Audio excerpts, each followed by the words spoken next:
인공위성 5억에 팝니다 시장에 올려놓고서는 자기가 회사 넘어간 다음에 제가 살게요 하고 나서 5억에 샀다는 거잖아. 이게 말이 되냐고. 여러분들 안녕하세요, 꺼익입니다. 오늘은 KT에 대한 이야기를 할 겁니다. 사실 뭐 KT를 모르는 사람은 없죠. 저는 사실 KT를 별로 좋아하지는 않는데 아니에요, 싫어해요. 왜 싫어하는지도 오늘 이야기에 굉장히 중요한 내용이 되겠습니다. 오늘은 이 KT에 대해서 알아보도록 할게요. 자, 먼저 KT, 당연히 여러분들도 잘 알고 있는 우리나라 대표적인 통신회사입니다. 유선 매출 1위, 무선 2위라고 되어 있는데 왜 유선 매출이 1위가 되는지 이따가 이야기를 마저 하도록 할게요. 우리가 흔히 알고 있는 이 KT, 코리아 텔레콤의 약자입니다. 즉 한국통신인 거죠. 이름부터가 코리아예요. 그러니까는 이거는 사실 옛날에 정부기관이었습니다. 정부기관이었다는 것이 이제 공기업으로 바뀌었고 그것이 2002년에 민영화가 되었다라고 합니다. 자, 설립부터 한번 좀 살펴보도록 할게요. 1948년에 대한민국 정부가 들어서게 되는데 그 당시에 이제 최신부가 생깁니다. 그 최신부 안에 이제 하나의 부서로서 이제 운영이 됐었던 것이 1981년 한국전기통신공사, 줄여서 한국통신이 됩니다. 그렇게 분리가 된 한국통신은요, 국가사업에 되게 중요하다라고 여겨지는 통신산업을 맡게 됩니다. 우리나라에 유선전화가 잘 안 깔려 있었을 당시인데 휴대폰도 아니고 그때는 이제 전화를 하려면 당연히 전화선이 필요할 거잖아요. 그래서 이 한국통신이 그 전화선을 까는데 중심이 됩니다. 결국에는 1984년 12월에 시외 전화망을 개통하고 그 이후로 이제 88년 드디어 전화 가입자가 1000만 명을 돌파하게 됩니다. 그리고 사실 대단하긴 한데 1990년도에 컴퓨터 통신을 할 수 있는 ISDN이라는 것을 시범 서비스를 합니다. 그러고 나서 91년도는 하이텔이라는 인터넷 서비스를 제공을 하기 시작했고요. 이러다 보니까 당연히 이제 우리나라 통신에 있어서 한국통신의 역할이 굉장히 중요하게 되었습니다. 그래서 이제 뭐 86년 서울 아시안 게임, 그 다음에 88년 서울 올림픽 통신 주관기관으로 선정이 되기도 했었고요. 그러다가 이제 92년도 드디어 태평양 해저 케이블을 개통을 합니다. 그러면서 이제 진짜 외국과의 인터넷 통신이 활발해지는 것이죠. 그러나서 94년 상용 인터넷 코리아넷 콜넷이라는 것을 개통을 합니다. 자, 여기서부터 이제 좀 중요한데 95년도에 무궁화 위성을 쏘아 올리게 됩니다.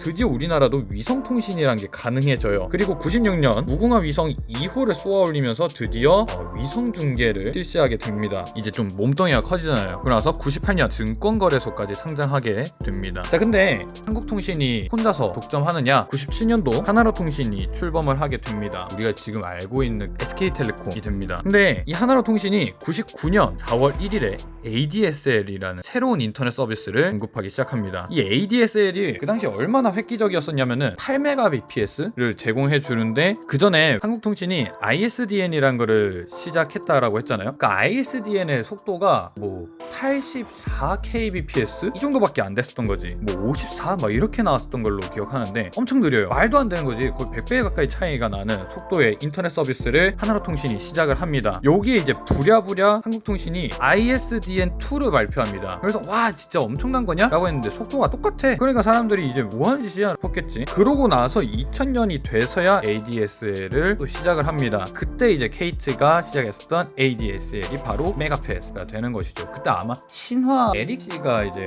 광고를 촬영했었던 걸로 기억을 하는데, 자, 아무튼 이 중간에 하나 빠진 게 있어요. 99년도에 무궁화 위성을 3으로 쏘아 올리게 됩니다. 그러고 나서 이제 2002년 5월에 정부 지분을 완전 매각하는 형태를 통해서 한국통신이 민영화하게 됩니다. 그 뒤로 이제 뭐 2005년 북한 개성공단에 남북한을 잇는 통신망을 개통하고 지사까지 세우는 등 뭐 이런저런 과정을 거치게 됩니다. 근데 그러다가 이제 우리나라 통신업계에 있어서 되게 중요한 사건이 발생하는데 2007년이죠. 아이폰이 발표가 됩니다. 근데 문제는 뭐냐면은 이 아이폰을 한국에 정식으로 수입을 못 해와요. 막 외국에 있었던 휴대폰을 국내로 가져오면은 뭐 와이파이 기능 제거하고 뭐 이런저런 것들을 다 거치다 보니까는 결국에는 제대로 된 아이폰을 쓰지를 못했었던 겁니다. 그리고 이때 이제 이야기가 나왔던 게 뭐 이재용이 최태원 회장한테 아이폰 도입을 좀 미뤄달라고 요청을 합니다. 뭐 그런 게 이제 받아들여지면서 아이폰 도입이 점점 미뤄지고, 안녕히 계세요 여러분. 그때 이제 SK텔레콤이나 삼성전자랑 손을 잡은 옴니아가 발표되게 됩니다. 근데 이제 원래 KT가 유선 시장을 꽉 잡고 있었잖아요.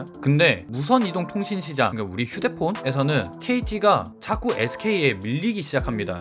심지어 SK가 지금도 그렇지만은 이미 점유율을 절반 이상 가져갔을 때입니다. 그래서 뭐 순서가 뭐 SK, KT, LG 이런 식으로 진행이 됐었는데 KT가 점유율을 계속 뺏기니까는 개인적으로 이제 생각했었을 때 이 점유율을 한번 뚫을 때가 필요하다라는 기회로서 아이폰을 생각했던 것 같아요. 그래서 2009년에 다들 약간 쉬쉬하고 있었을 때 KT가 독점 공개를 합니다. 이 아이폰을 독점 공개를 해요. 그러면서 막 부랴부랴 뭐 SK가 됐던 LG가 됐던 전부 다 막 애플이랑 갑자기 막 협상에 들어가고 진행이 됩니다. 물론 이제 뭐 그 당시에 이제 외국에 있었던 것들을 좀 자르면서 통신사들을 무지하게 욕을 먹었을 때인데 그 당시에 KT가 나서면서 이미지를 좀 반전을 하는데 성공을 해요. 근데 점유율은 똑같아. 점유율이 변하질 않아. 여기서 약간 야같지. LG라고 안 하고 싶었겠어? SK라고 안 하고 싶었겠어? 막 삼성 눈치 보고 있었을 때인데 이제 약간 어떻게 보면은 KT가 눈치가 없었던 거지. 삼성? 잉? 이러면서 그냥 시작을 했었는데 아마 이렇게 되면서 KT랑 삼성이랑 관계가 좀 안 좋아졌을 걸로 예상이 돼요.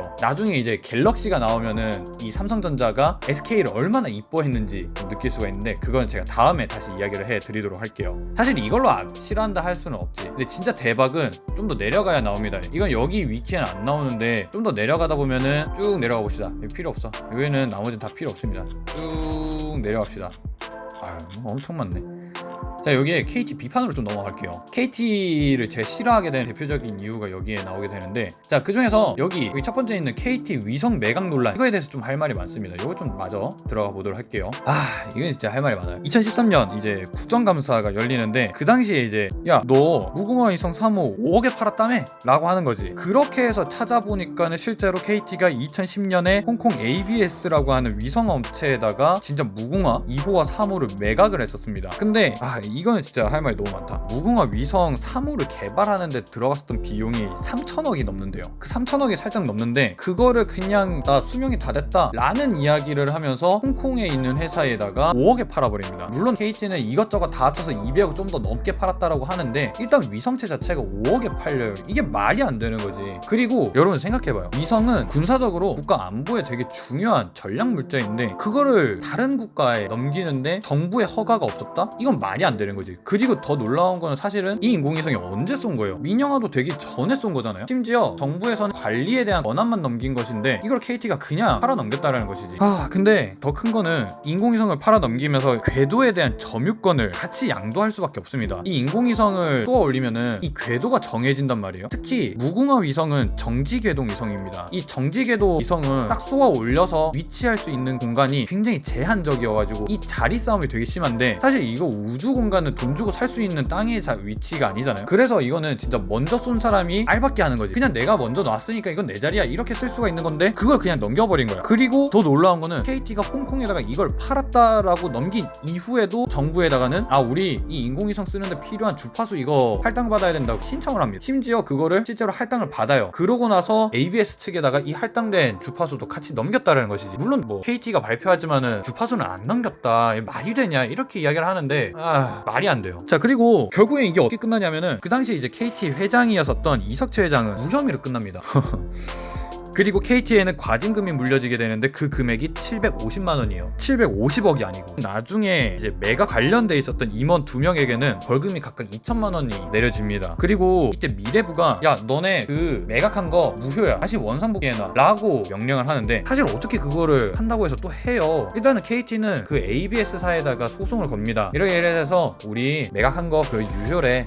돌려줘. 넘겨주겠어요? 안 넘겨주지. 그 누가 넘겨줘. 그래가지고 이걸 질질질 끄는데 ABS사가 야, 너네 이렇게 소송 거는 것 때문에 우리 영업방해됐거든? 그거에 대한 배상해줘. 소송 겁니다. 그 소송 건 결과가 2020년 올해 나와요. 그래서 그때 나왔었던 벌금이 100만 달러? 우리나라 돈으로 또 한 10억 돼요. 이거면은 그 위성 2개 사. 그 돈이면 진짜. 근데 여기서 진짜 제일 열받는 거는 KT는 그걸 팔았잖아. 매각을 할 당시에 KT에서 협상 담당자였었던 사람이 바로 김원철 연구원입니다. 그 김원철 연구원이 분명히 KT에서 매각할 당시에 이제 협상을 하는 테이블에 올라가는 사람인데 어느 순간 이 사람이 ABS 부사장직으로 이직을 합니다. 그러고 나서 ABS 측에 와서 매수할 때 사인을 했다라는 거죠. 이 말이 돼? 자, 내가 팔게요. 형 5억에 팝니다. 시장에 올려놓고서는 자기가 회사 넘어간 다음에 제가 살게요 하고 나서 5억에 샀다는 거잖아. 이게 말이 되냐고. 진짜 사실 KT는 아까 처음에 말씀드렸지만 정부 기관이었어요. 그쵸? 그 기간 동안에 세금으로서 뭐 전화선 다 깔아줬죠. 그거 뭐 어디서 나와? 전부 다 세금이잖아. 세금으로 다 깔아가지고 회사가 컸는데 문제는 뭐냐? 이렇게 뒤통수를 치고 있더라는 겁니다. 자, 어쨌든 물론 KT가 나쁜 회사는 아니에요. 뭐 이래저래 좋은 일도 많이 했어요. 뭐 저는 개인적으로 여지껏 그 이후로 KT를 안 써요. 이후에 선택권이 있을 때도 KT는 개인적으로 선택하지 않습니다. 뭐 어쨌든 여러분들이 선택하실 일이지만, 자,